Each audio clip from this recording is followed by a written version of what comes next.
Hi there, it's Gene and Yanka from Amazing Parenting and the Practical Parenting Podcast.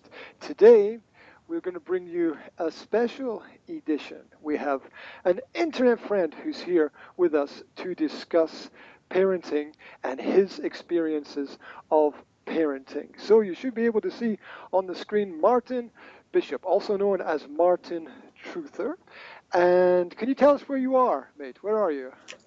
I'm in Eugene, Oregon, in the USA. It's on the west coast between Washington and California. So it's a rainy day here, a typical cool winter weather. Super cool. What time of day is it over there? It is 11 o'clock in the morning. 11 o'clock in the morning. So we're here at, I don't even know what time it is. 8 o'clock. About 8 p.m.? Yeah, it's 8 p.m. over here in Slovakia. Oh, yeah, I forgot to mention as well. We've got 3 kids running around. So if any point in time Yanka just disappears, it's probably to save the day, right? And I was going to ask, with kids that age, why do you spend time on podcasts? But because we need to escape. Okay. I forget the having to escape part, maybe a little bit. Yeah. We can disappear into our own little world, and for a little while. For a little while, and just to be pulled out occasionally. So it's sort of like when your kids tell you to go to your room, you do a podcast. Yeah. The kids are instructed. Okay, mommy and daddy are doing something for a little while, so maybe you can play with the Lego or. Unless anybody is dying, just stay there. Yeah. What did we have to put up with? Yesterday we had to put up with the flying soft toys. So we're standing talking to the camera, and these soft toys like. Yeah. Unicorn and unicorns. It's hard to be serious.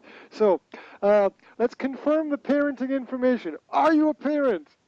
Yes, I have 2 boys and increasingly a stepdaughter.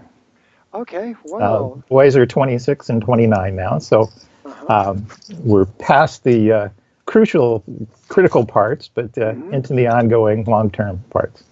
Okay, wow.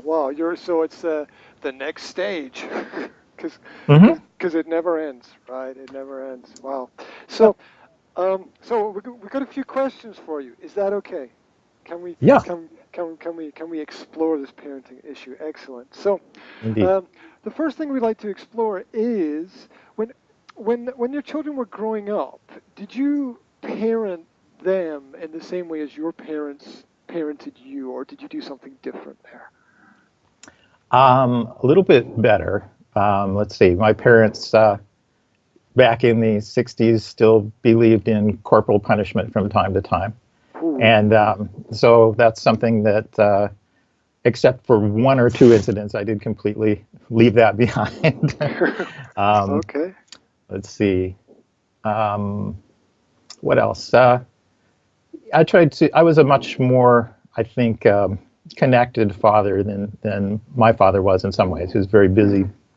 And so as far as the nurturing, that was mostly my mother. That was kind of a very traditional mother-father role. And I tried to be a share in the nurturing with my partner, and we raised them. I did a lot of story reading at bedtime, and so we kind of split the day. She took the day, and I took the evening with the kids. So. Okay, wow. Isn't that a good idea? What, the story time or the split the day? The bedtime. You could do the bedtime, and I just put my feet up. The thing with the bedtime is well, there was never putting feet up. It was still dishes and all kinds of things to be done.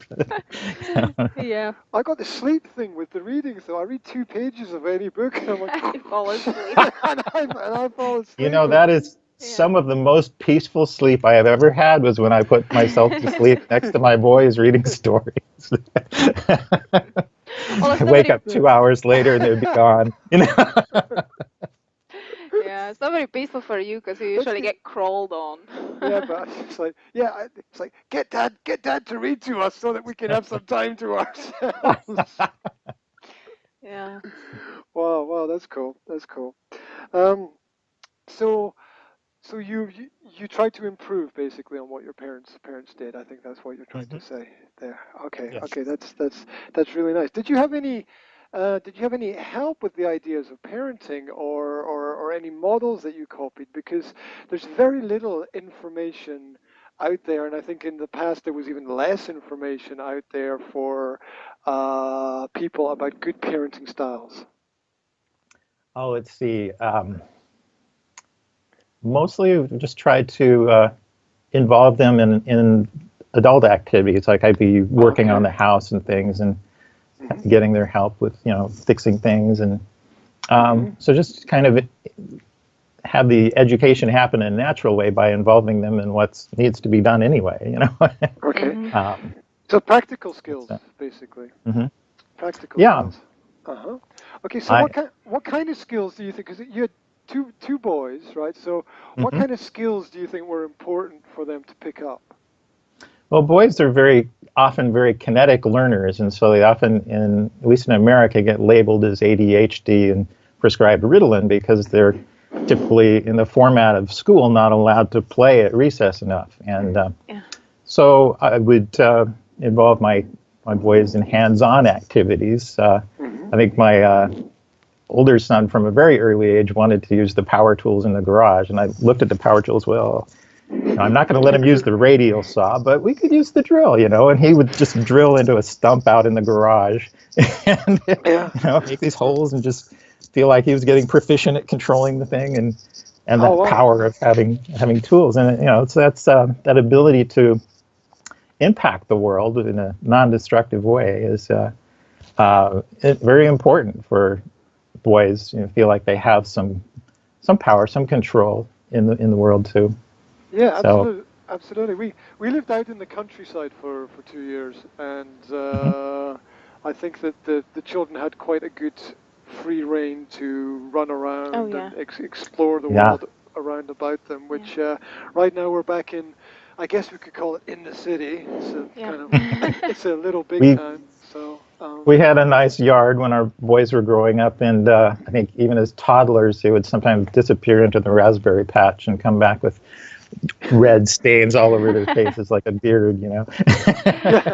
Yeah, I think that is so important for the developing self-confidence of the children, Mhm. because I can see the difference between our kids. One was brought up in a city, always held by the hand so that the car doesn't run over him, right? Mhm. Um, and one was brought up basically outside in the garden, right? Yeah. Yeah. Yeah. And there's such a huge difference in self-confidence. The one who had more freedom is just it's amazing. Yeah, I remember Yeah, when we very important. arrived in the country for the we moved to the country the first time, and our son came to us and asked us, "Can I go out into the garden?" And we were like, "Yeah, of course you can. You're supposed to do that. That's what you're supposed to do. Yeah. You're supposed to Right. go outside and run around and play and explore everything and build things and fall over and hurt yourself and all the things like that." Um, Yeah. what a- what about because we just kind of touched on it a little bit, sort of over parenting. Do you bang some? There was a It's bump in. well, I mean, when you first suggested we do a podcast on parenting, the first thought that occurred to me was I have two words to say: unconditional love. and and Okay. it's like, of course, parenting is more complex than that, but that's the foundation of it. I've always my children educated me in the parenting styles that trying to set up reward systems or control their behavior by rules or rewards was empty for them. But when I really appealed to them heart to heart, that's Hmm. when we came together and things got done. So, and that's a lesson that you keep coming back to because Hmm. to try to be expedient. Um, Sometimes you find yourself laying down the law, and it's just it just you can spin your wheels that way so much Hmm. before you get back to the Excuse me. unconditional love. Absolutely. We have a little one who needs something. Are you off? Well, Yes. Oh, she's gone. that's She's I been mean one of the removed. things in parenting is not to assume that you're in a role of no longer growing, that you're grown up and now you're bringing your kids up, but to also recognize that we are still growing and we're still learning from them as well. I mean, one of the things I've learned from being a parent was that when they're crying, there's a handful of things that the baby needs. He needs to be fed. He needs to have his diapers changed. He needs, maybe he's in pain. Maybe he just needs to go to sleep. He's overtired and needs to be held and rocked and fall asleep. So there's this little 5 or 6 things you go through in your mind. What does the baby need? Like that. And one of the humbling things I've learned in adulthood is that often when I, as an adult, feel sad or grumpy or, irritable, it's usually one of those 5 or 6 things as well. Okay. We talk about our needs not being met, and sometimes they are more complex needs as adults, but basically we're still just crying out like our children do, saying, my needs aren't being met. And it's important that we, as grown-ups, model grown-ups who do ensure that they take care of themselves as well as the people around them, that we're not completely sacrificing ourselves for others to the point where we become depleted. Yeah, absolutely. That's a great point. How do parents stay healthy, in your opinion? How do you survive without pouring, as a good parent, without pouring so much into your kids that you feel drained yourself? I mean, are there any things that you think that the parents can do to balance out that situation? Yeah, I think we do tend to have a very fragmented society these days with, families relying on each other. And I think, I look back at my own childhood, and much of my time was spent playing with other kids and learning mistakes and successes from that, but often relatively unsupervised. And the parents were able to do the things they needed to do with each other, and there was interaction. Like often we were playing near where their parents were, or we could be involved together in working on projects and things. But there was much less of structuring the entire family around the play activities of the child, of driving to where the other children are to play, or being involved in the playing with the toys as much. There's a balance that's difficult to find when there's so many competing needs under one roof. But if you can allow the kids to make space for the grown-ups to do the things that grown-ups need to do, and modeling, at the same time, how grown-ups go about doing things, then it can balance out. Do you think with the rise of the digital age and digital technology that has changed that has changed childhood? I can't say it in some ways. It has profoundly and I think negatively. And I'm not a Luddite myself. I'm a computer scientist. I've made a career out of programming computers. And the secrets are coming out now. Right, and if there's a failing that too many people fall into, it's like imagining that children are like little computers that you just have to download software onto. That's not the way to approach it at all. They're not? No. Oh my God! And it's strange for me to think that I grew up before VHS tapes, before smartphones, before personal computers. Really, I was 15 when the first personal computers came out. So my childhood was spent riding bicycles, playing baseball, and making things out of paper and cardboard. And kind of like Peanuts and Snoopy kind of thing, Charlie Brown kind of thing. I've got that picture in my head of the baseball, right? And it allowed me to be in nature a little bit more, and perhaps with friends more. So there's more connection. I think the putting kids. I just cringe when I go to a restaurant and I see parents who've given a toddler who barely even speaks yet their phone just to keep him busy playing Angry Birds or some silly little game on the phone, just to keep them quiet while they eat a sandwich or drink a beer. And it's, I think, no, there should be connection going on here, but they're not. They're being trained into the technology, and they're yeah, those little things, right? Those little moments, the learning of patience when you have to wait for something is it's been erased basically because people don't know how to wait anymore. Because the moment they sit down and have nobody instructing them what to do, it's take out the phone and play Angry Birds or I don't know, Happy Feet or I don't know whatever games they play on those the instant things. gratification. And Subway let's Surfer. see. Sorry, I just had to get that in. Subway Surfer. Right. You know what that is, right? You know what that is? Gee? Subway Surfer. It sounds not exactly, but is it like Froggy or one of those? It's the mobile phone tablet game where you've just got 3 lanes and you swipe left or right as the person runs down the road, and it's a family thing that we've got going on with Okay. with that. We don't know if it's good or bad. It's our Yeah. family. It's our family game. Has that replaced Monopoly and other games? Have we just completely like dissolved as a family? Well, in I think that in some way it's easier and more comfortable for the parents to just give the kids the tablet and the phone so that they don't have to deal with whatever's really, happening. I get to say, I It's get. probably the television, as the television was for some of Yes. our parents as we were growing up, right? Yes, exactly. But it's It's a- shooting yourself in the foot because In a big way with a cannon. yes, because at some point the child becomes frustrated, right? And the younger the kid is, the more frustrated they become. At least that's what I have noticed, that after like an hour of playing with a tablet, the kids become edgy, they can't control their emotions, they're kind of distracted, they can't focus, and I become edgy after. then well, you've got an even for grown-ups. explosion going, right? So I mean, when even well, go ahead. Even as grown-ups, we um, studies are showing that the more time we spend online, the lonelier we are, the more likely we are to be depressed because we're investing so much time in non-social connected activity.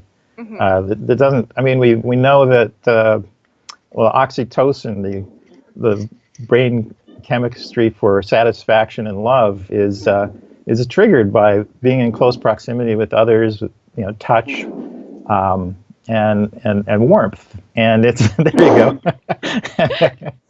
and that's all missing from the realm of on-screen time.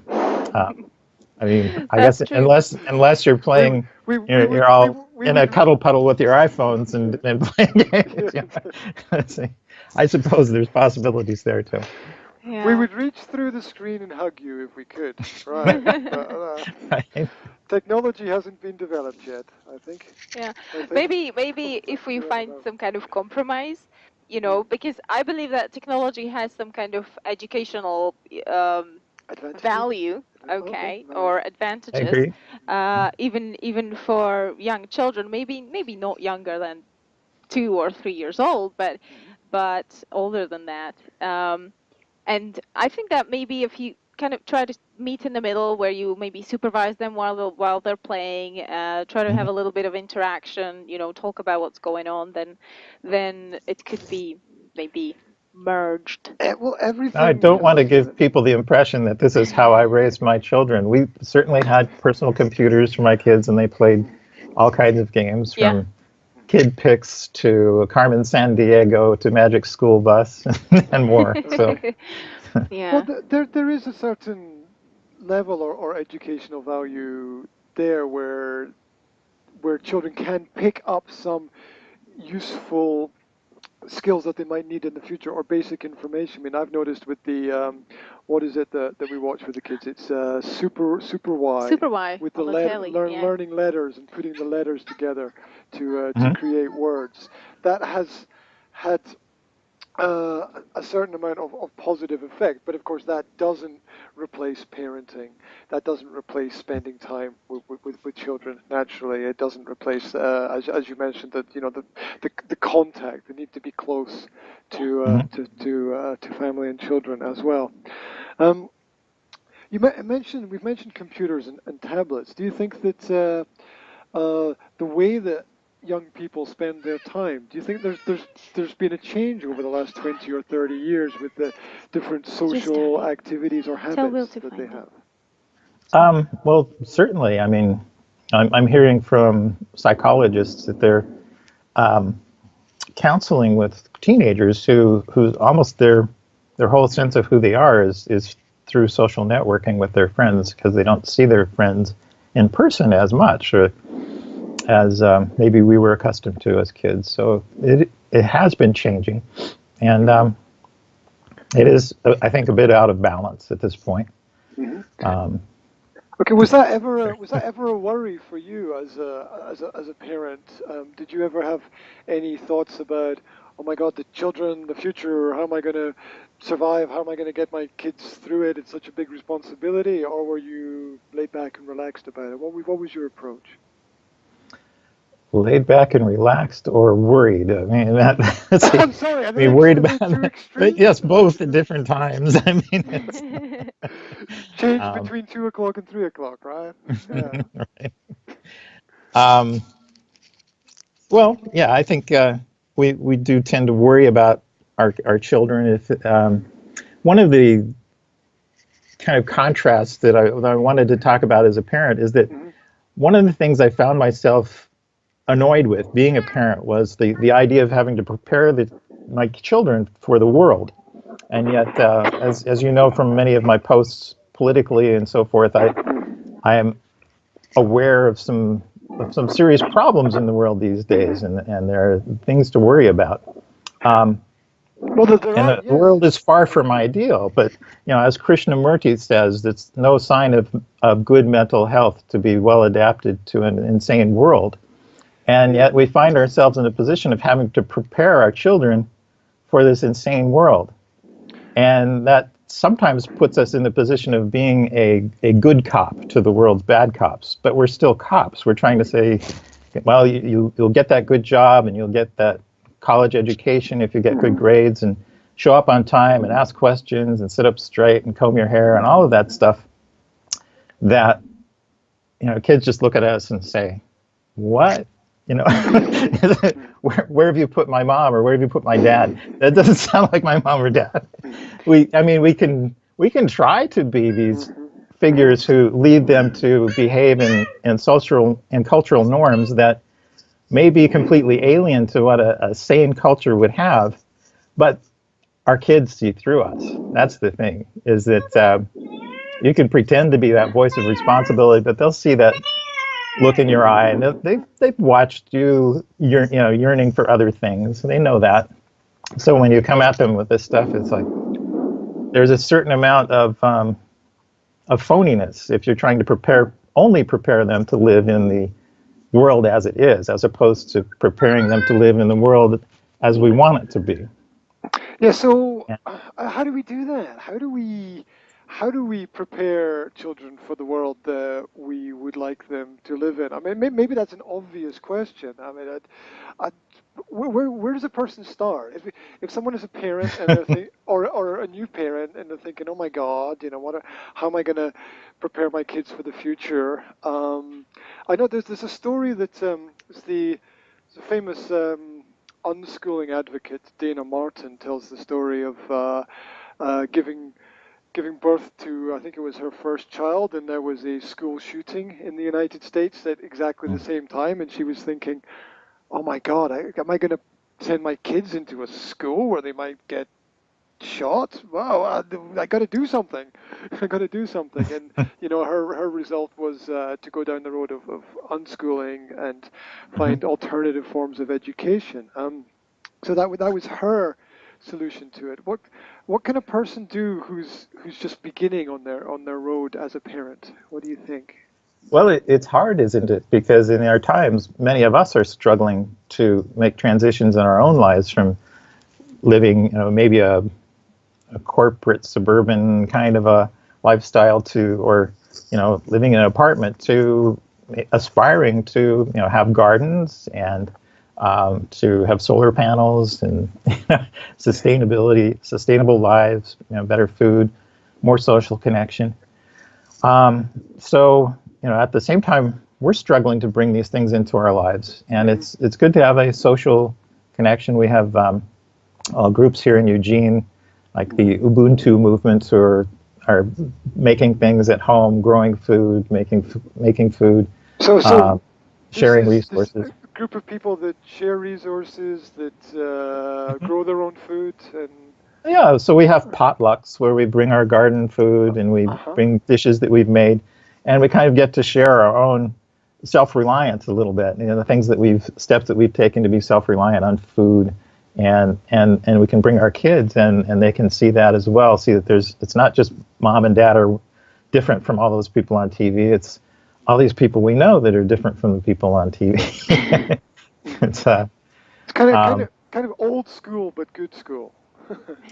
Right. It's the song of "Teach Your Children Well," Crosby, Stills, Nash and Young, talking about feed them on your dreams. And so you have your dreams. You don't suppress and hide those while you're trying to teach them how to live in the real world, but show them how you are striving to bring those things into your life and make the world a better place.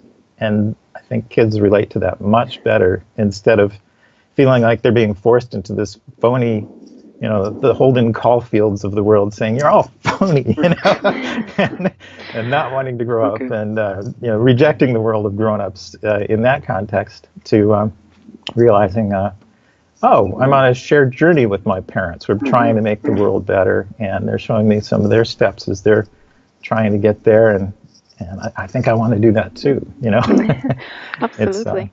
I think kids have a radar for authenticity. They can spot very easily when you're being authentic and you're not. So, yeah. Get that look from the kids sometimes, like okay. Yeah. I think that's great. I perceive that as a great gift from the kids to us because they learn by observing us, right? And they know when we are being true and authentic, and that kind of moves us in the right direction. That forces us to. I'm just looking at the. Sorry, I can't find the word. to progress ourselves. I've got a little notice board over there, and our 2-year-old has decided to take the pins off it. Play with the pins.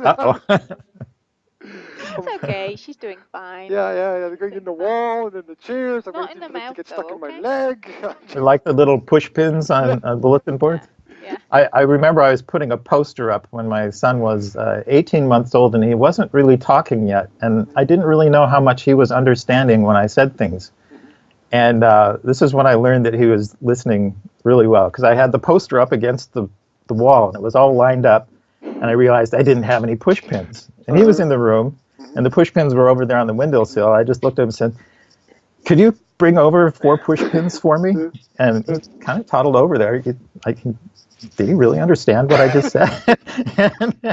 and he came back and held up his little hand. I've got with exactly 4 push pins in it. And I said, thank you. So even before you realize they're listening, they are listening. Oh yeah, and comprehend. Yeah, they can't tell you that they're listening, but they're listening, right? Right. It's a bit like when you pick up a new language. Yeah, you can be with people who speak another language. You can understand everything that they're saying, but if you have to say something yourself, it's like, how do I construct that sentence? Yes. So the kids as toddlers are often in that space. They're in that kind of. We are a foreign language. Yeah. They have the right to only hear what they want to hear as well at that age, so it's very selective. Exactly. It doesn't stop. It doesn't stop being selective at that age. I still select what I want to hear. The concept of deniability, right? Yeah. I don't remember hearing anything about that. Right. What about parents being involved in education? Right, so we touched on it a little bit. There's a lot of different types of schools. There's a lot of different directions, and each country's got their own kind of flavor of education. How involved should parents be in the education process with their children? I would say far more than they are today. I feel that the standard public schools that we have in America today even at their best, are only preparing 21st century children to live in a 20th century world, just by the design of how the schools work. And I have a theory about education. It's maybe more akin to the Waldorf model of education. Okay. But the idea, and bear with me because this has a little bit of a backstory. In biology, there's an old theory that has since been discredited, but it was an interesting touchstone for thinking about. It was called the ontogeny recapitulates phylogeny. And what that means, it's a mouthful, but the ontology is the development of the individual or the fetus in the womb. Okay. And phylogeny is the development of the species over eons of evolution. And the whole theory kind of got started when people observed that fetuses in the womb had tails, and we were descended from monkeys, so maybe they were repeating the evolutionary process in the womb, going through the monkey stage into the human stage. Okay. And so, where am I going with this? No, it's good. It's good. I'm creating images in my head as you speak, so let's go. I'm with you. My feeling is that a good model for education would be if the individual's experience of education were modeled somewhat closely on the development of civilization in human history. So you could start children out in preschool years doing hunting and gathering, gradually working into gardening, learning wild plants, learning birds and animals and so forth. That comes very naturally to kids anyway. And spending time in nature, and you realize sometimes it's cold out and we need jackets, and sometimes it's hot out and we need to be in the shade and drink cold things. And gradually to learn how all of what's in the modern world has been a gradual adaptation to improving. Can you hear that? I don't know if you can hear that at the other end. You can hear. Okay, no, we've got there's a theater going on in the background here. Sorry, we're like focus. Have to focus on what he's saying. It's very important. Meanwhile, what's going on over there? Sorry. So if you need to check, go ahead. Okay. No, but I love the theory. No, this please this elaborate. Cool. Yeah, it's you were up to the. Let's go back to the point of children should learn in the same way as civilizations developed. Yeah. Right. And so maybe as they get to first grade, they're learning how to garden and thinking, well, let's see, how much would we need to grow if we wanted to only eat from our garden? And we'd say, well, gosh, there's 365 days in a year, and we eat about, maybe 2 pounds of food a day, and there's 4 in the family. Suddenly you're talking about mathematics and multiplication and problem solving. So you learn to measure, you learn to know about the cycles of the year and the months and the natural cycles in the natural world. So it gradually develops, through an agrarian phase of civilization. And then you start realizing you need tools for that. And how do you make tools? And then there's crafts and even commerce, as you realize, I can't be good at all these things that I want to have in my life. And you realize we need to trade, and there's reasons, gradually you come up with transportation and, building bicycles or maintaining bicycles. All these things can be worked into a curriculum that teaches children about how civilization gained more control for the individual to run their life as they want to in the context of nature, but always in the context of nature and how humans have adapted as societies to the context of nature.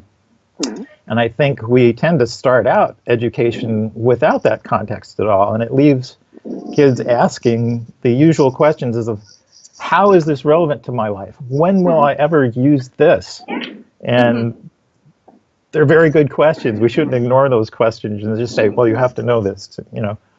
No, they really do deserve an answer of why they need to know it.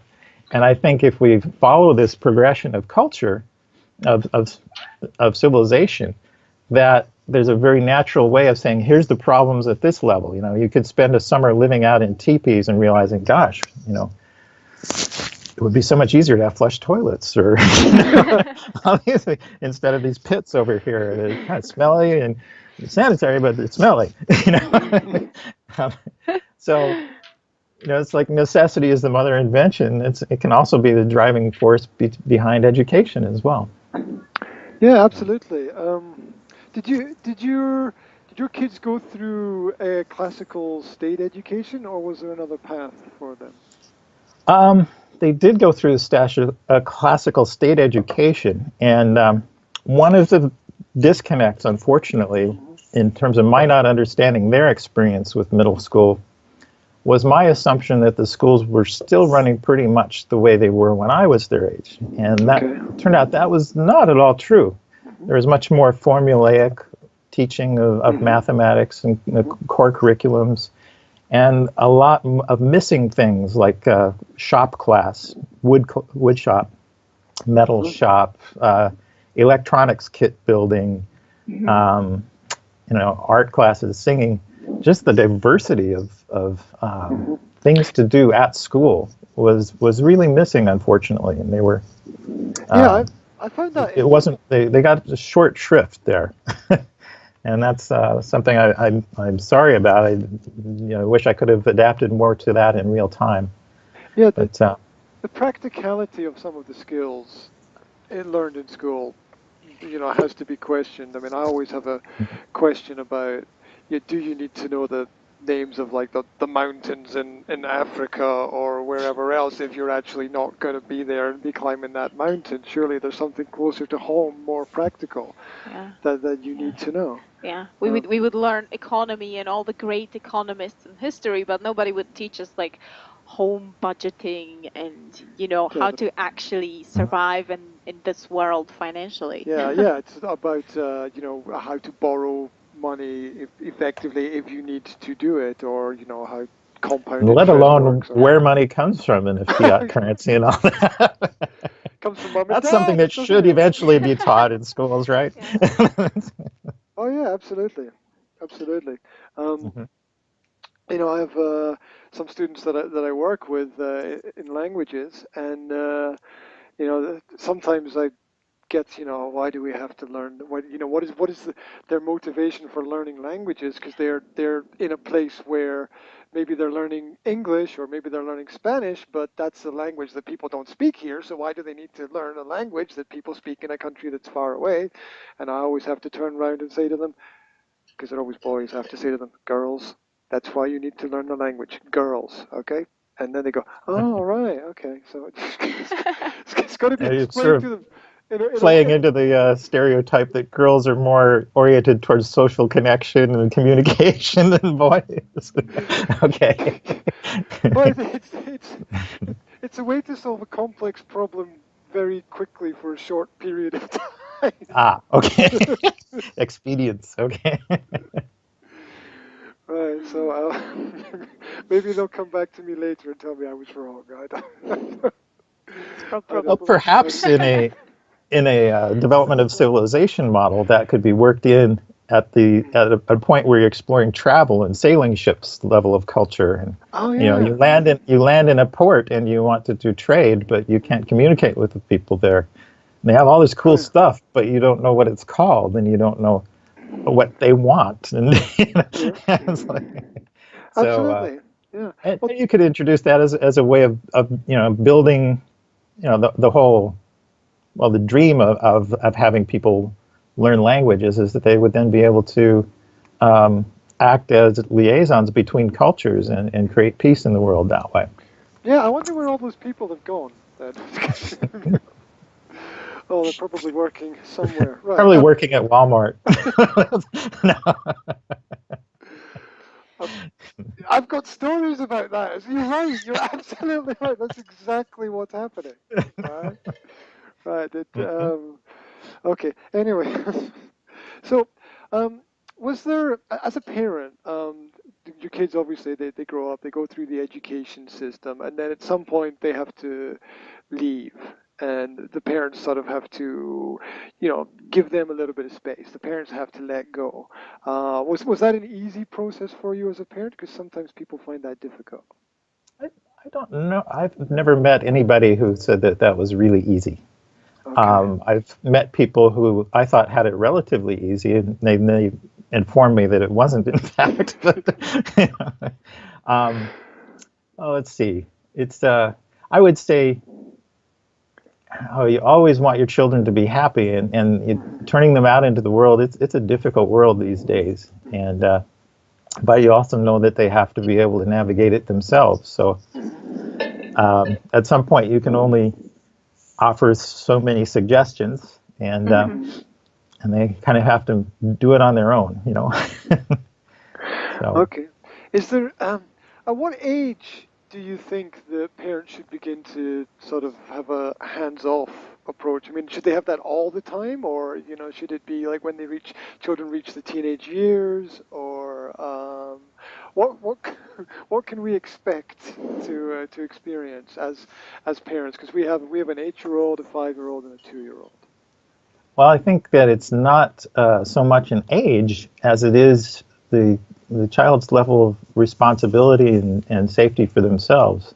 That, in other words, if you say you can't do that until you're 14, you're disempowering them because they don't have any way to get there except to wait. But if you say, if I see a consistent ability to communicate where you're going, or protect yourself from situations that might be dangerous, then more freedoms come with that. And so they are empowered to create more freedoms for themselves by showing they're able to use them responsibly. So that's kind of that could be anywhere from 12 for some things on up to 18 for other things. So it's a gradual spectrum of skills and abilities that they master over that time. And you know, we'll continue mastering some of these on into adult life, right? Yeah, that's true.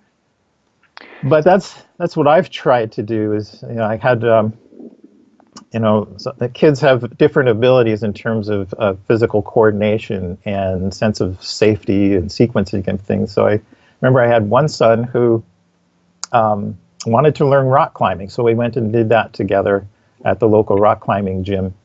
And we'd go through the safety procedures of belaying and taking up the rope, and I saw that he was really getting it. He was getting it well. And the day came for me to climb with him belaying me. And that was a level of trust, because I'm 200 pounds and he's still at that time about 60 or 70 pounds. He's only 10 or 11 years old, but he knows what he's doing. And they have these special straps that strap them to their harness to the floor, so they don't get lifted up if you fall and they lock the rope. So they give him an anchor so that he can belay effectively. But he did. You know, I let go of the wall, and he gradually let me down to the floor. So. Wow! Yeah, all parents should go through that kind of experience. I think. Wow, that's incredible. I remember being at university, and we had to do the same with our classmates, and I didn't trust anybody to hold the rope for me. It was like I know, it was that letting go of the wall. It's like, okay, hands, I'm ready to let go. Really, I am. I'm pretty sure it was a Saturday morning after a Friday night, and I looked at everyone and I thought, I'm not trusting anyone to hold on to anything here. No, I'm staying down here. So, yeah, building that level of trust. As you mentioned earlier, it's a two-way street, right? Mm-hmm. So it's not only the child that's growing and learning; it's the parent that's growing and learning at the same time. Right. As the child, you're learning. What is your level of comfort in terms of trusting, and the child is learning. Yeah, I may not have it down perfectly yet, but mom and dad say that it's okay for me to call the shot in this situation. Mm-hmm. I hope I do it well. That must have been a really empowering experience for your child. I think it was. We had several other adventures like that over the years, and so it's always been good. Yeah, I had a big panic about sending our son to the local shop by himself, because I'm like, I really want him to do it, but at the same time I'm like, should I be like 30 meters behind him in the bushes, just kind of poking my head out and checking that he's checking. Well, why not join the class? I remember when my son was in college, he decided, but he still wasn't driving for himself, so he decided to take a scuba diving class. And he was asking me to drive him to scuba class on the evening, leave him there for an hour and a half, and then come back and pick him up. And it's, about 30-minute drive each way, so that's like 2 hours of driving if I do that. And I thought about it, that's a fair amount of time to put into it. What if I just took the class with him? And so I did, and the instructor was thought it was funny because I was, the only parent in the class, but it was he also kind of thought, well, it's kind of cool, So we did learn scuba diving together from the beginning. So we're both, on an equal footing, which I think is also a great experience for kids to have, to know that they're, advancing at the same rate as their parent in something. That here's how mom and dad deal with something completely new to them, and I can too, Absolutely. I know someone else who's doing activities with the kids like that. Yes, we take a Thai boxing class. We've been to one today, actually. So. Wow.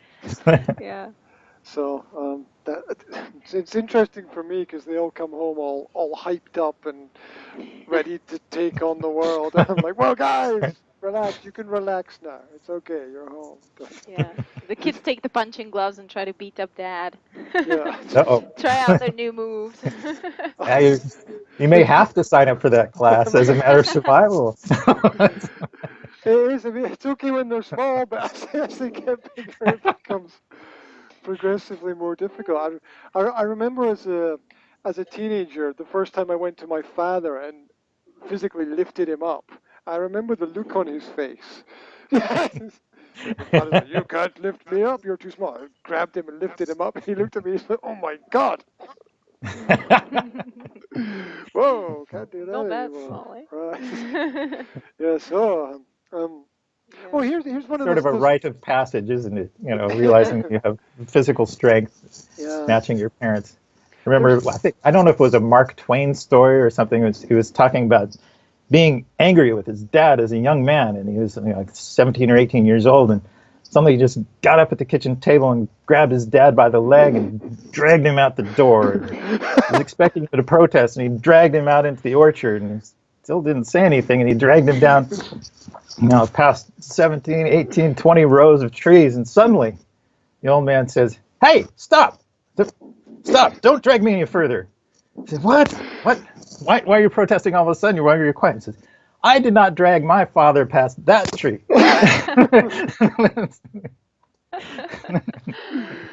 Oh yeah, the rites of passage, the initiations to adulthood.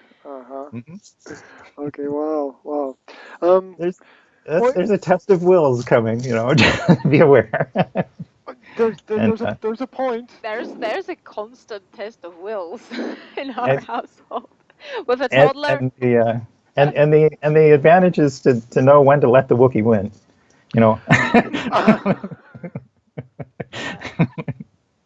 Absolutely. The point comes.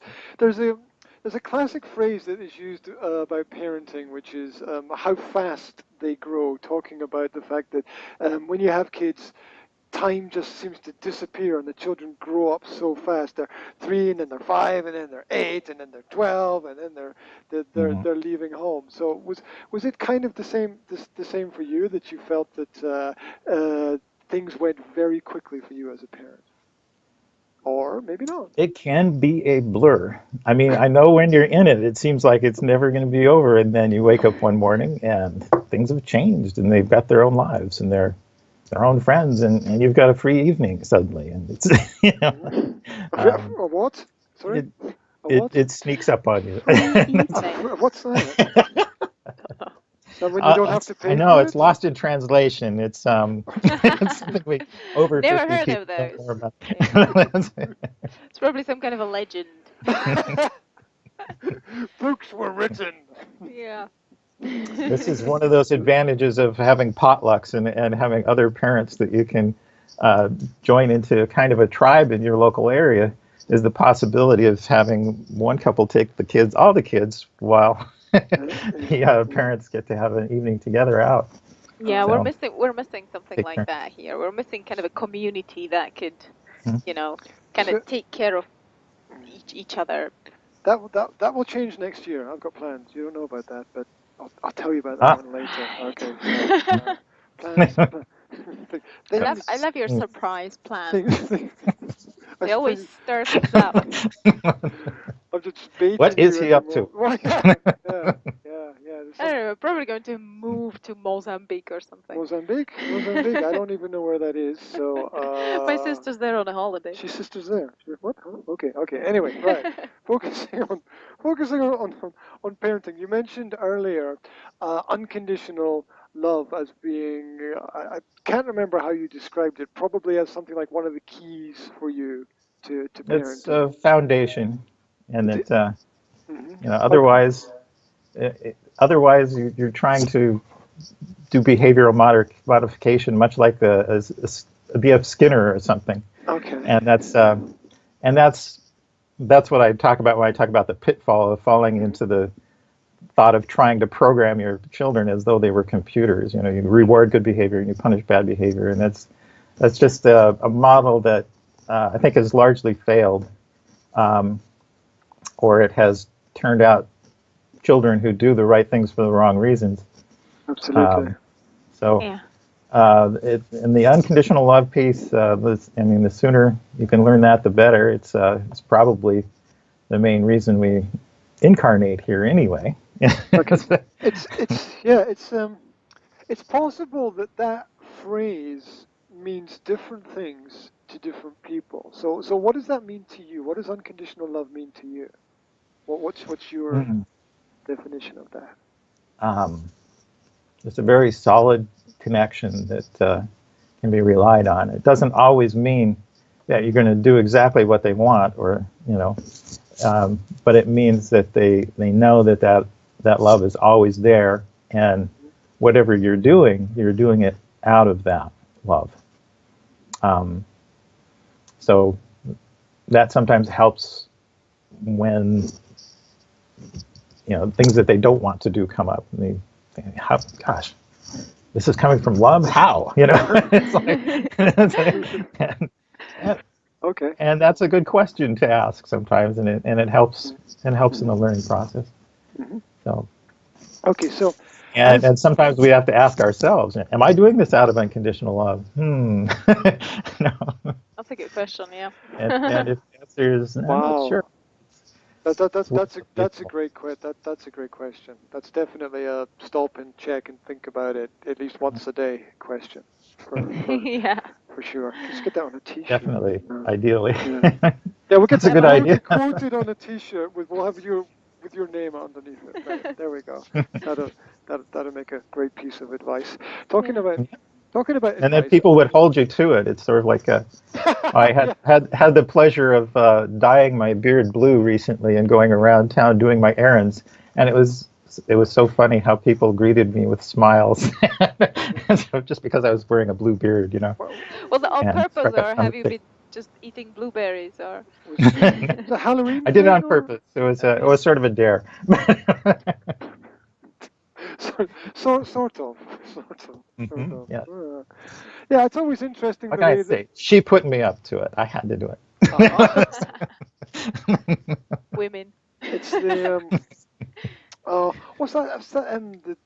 The James Bond thing. The default position where you always call their bluff.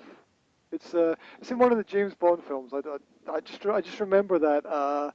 That if someone challenges you to anything, you always accept the challenge because they're not expecting it. So it's the James Bond philosophy. Call their bluff.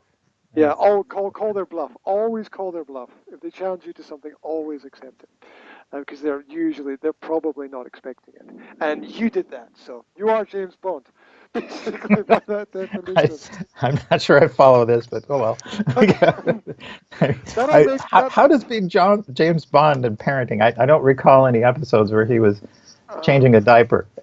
No, he's not that hardcore. Picture him with guns, diaper pins. Yeah, I'd like to see that. Yeah. There's a few things that she could teach James Bond, I'm quite sure. Jiggling the toddlers. Right? Yeah. Absolutely. Right. As parents, we're always looking for hints, tricks, tips. We don't think there are any shortcuts to good parenting. We think it's a daily process. But is there any advice, any general ideas, sort of thoughts, philosophies that you've picked up over time that you would recommend to us or any other people listening in? That you haven't Well, I mentioned think so far, because you've gone I've through quite a shared the lot. big ones. Let's see. Yeah. Um, Yeah. I guess I would underscore how it does take a village to raise children, and so if you can assemble your village or tribe near where you live, that's a wonderful thing. It's for them to have children to play with who have roughly similar values.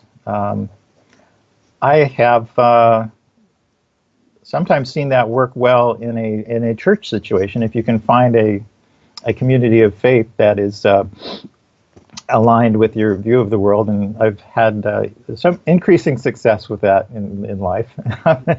I know a lot of people are turned off to the religious viewpoints these days, and atheism is quite popular, and yet there are good reasons from a spiritual and a scientific point of view to realize that there's more going on in the world, and having that perspective is really important.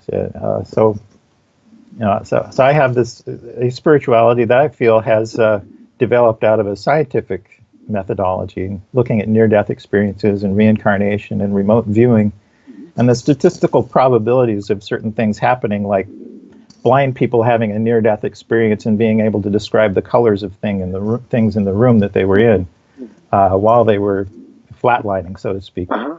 Wow. Mm-hmm.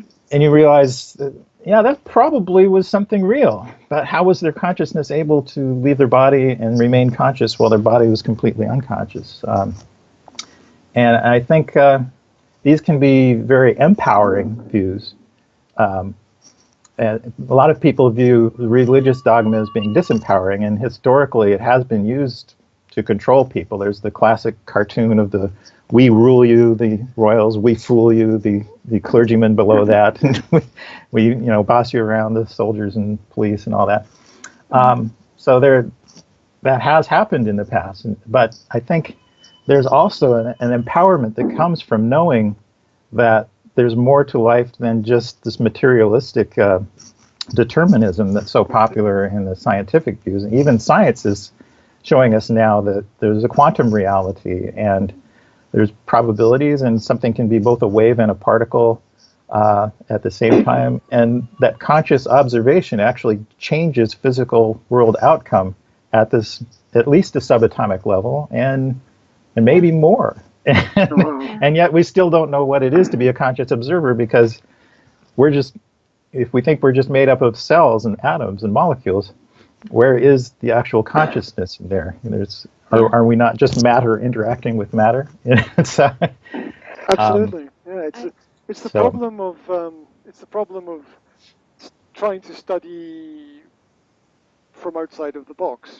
Studying people studying people it's kind of difficult to be objective in that situation, because what is it? It's molecules studying molecules, right? So right.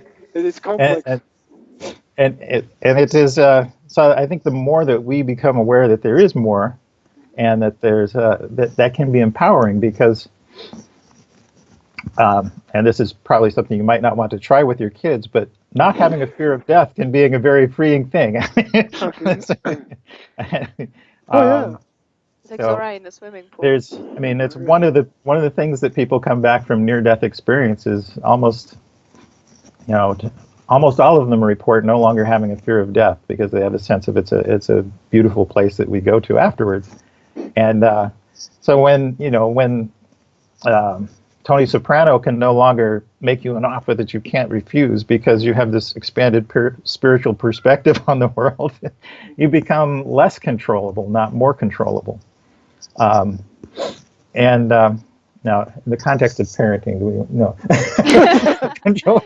Well, I think is that a good thing? I think it is a good thing to for kids and parents to both have a shared perspective on a spiritual reality beyond this. There's more to this than us just, making dinner, burning dinner, going to school, going to the store. There's more going on, that mom and dad have spirits and they came into this world to learn things and do things, and I've come into this world to learn things and do things, and maybe we had a relationship even before this life, Yeah, there's more than we know. We have to accept the fact that there's a lot of things that we don't know, basically. Right. That's true. So there we go. There we go. go. Wow. Well, thank you very, very much for your time today, mate. We really appreciate your perspectives, your ideas, your experiences, and you've definitely given me personally a lot to think about. And, Oh yes, it was very enriching. Thank you very much. Yeah, It's been a great pleasure to spend some time with both of you. It's a delightful couple. Oh, thank you. Thank you. Thank you very much. We enjoyed it as well. Yeah.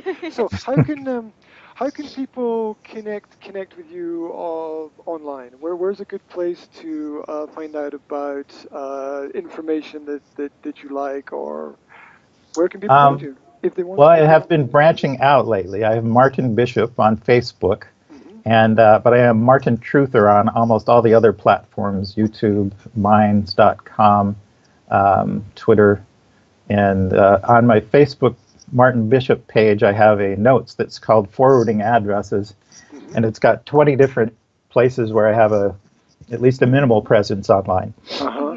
And so that's a good reference, and I'm going to try to put that on my martintruther.com in case anything else falls apart. Because more and more people are seeing accounts going away, and especially in the politically active segment of Facebook and social media.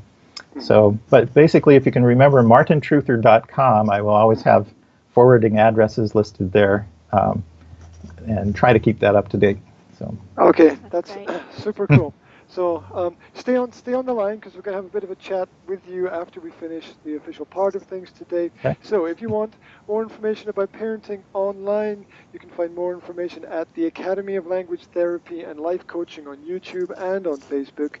You can check out my homepage, which is nsa-slovakia.com. This is The 21centurymom.com, spelled M-U-M. And you can check out her blog posts, and you can check out our amazing parenting vids. And I wanted to say my Facebook page as well. And her Facebook page because I'm on as Facebook. well. Yeah. Okay. Super cool. So people can catch up with all of us online if they'd like more information about parenting, or if they'd like any advice, or if they just want to connect. So thank you very much for tuning in. Thank you very much for listening and watching. And hopefully we'll be back with another interview very soon. So wherever you are out there, we wish you a fantastic day. So bye, guys. Bye. Thank Everybody you for wave watching. bye-bye. Everybody wave bye-bye. There we go. Okay.